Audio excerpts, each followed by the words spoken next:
นิทานเรื่องน้ำฝนกับผ้าพรหมวิเศษการครั้งหนึ่งนานมาแล้วในอาณาจักรที่เงียบสงบและร่มรื่นแห่งหนึ่งในดินแดนสยามมีหมู่บ้านเล็กๆที่ตั้งอยู่ริมแม่น้ำชื่อว่าบ้านดอกไม้ผู้คนในหมู่บ้านนี้ใช้ชีวิตเรียบง่ายและเป็นมิตรชาวบ้านมักจะใช้เวลาในการทำนาหาปลาและเลี้ยงสัตว์และทุกๆปีพวกเขาจะจัดงานประเพณีที่เรียกว่างานบุญบั้งไฟเพื่อขอฝนจากเทพเจ้าแห่งฟ้าในหมู่บ้านนี้มีเด็กหญิงคนหนึ่งชื่อว่าน้ำฝนเป็นเด็กหญิงที่มีจิตใจดีงามและมีความสามารถในการทอผ้าที่สวยงามเธออาศัยอยู่กับแม่และน้องชายเล็กๆ2 คนน้ำฝนต้องทำงานหนักเพื่อช่วยเหลือครอบครัวเพราะพ่อของเธอได้เสียชีวิตไปนานแล้ววันหนึ่งในขณะที่น้ำฝนกำลังทอผ้าอยู่ในกระท่อมเล็กๆของเธอมีหญิงชราลึกลับเดินเข้ามาหาเธอหญิงชราผู้นี้มีเสื้อผ้าขาดรุ่งริ่งและดวงตาที่อ่อนล้าแต่ใบหน้าของเธอยังคงแฝงความเมตตาและปัญญาน้ำฝนจ๋าช่วยยายหน่อยได้ไหมหญิงชราถามด้วยเสียงที่แผ่วเบาน้ำฝนรีบลุกขึ้นและเชิญหญิงชราเข้ามานั่งในบ้านยายจ๋ายายต้องการอะไรหรือคะหนูจะช่วยอะไรได้บ้างหญิงชรายิ้มอย่างอ่อนโยนและกล่าวว่ายายไม่มีที่ไป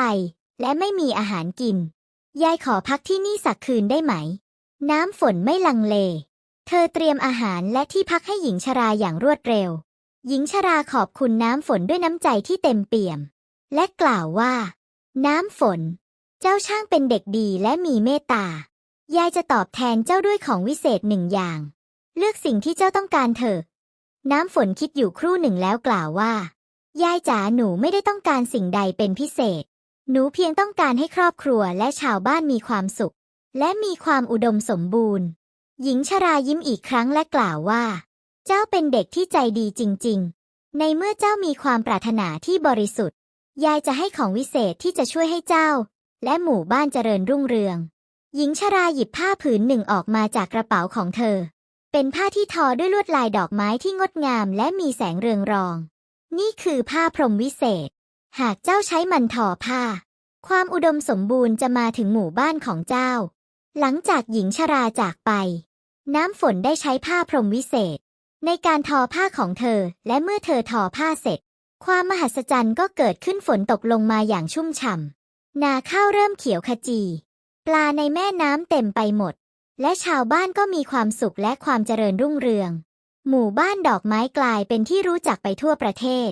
ชาวบ้านได้จัดงานบุญบั้งไฟอย่างยิ่งใหญ่ทุกปีเพื่อเป็นการขอบคุณเทพเจ้าแห่งฟ้าและน้ำฝนที่มีความเมตตา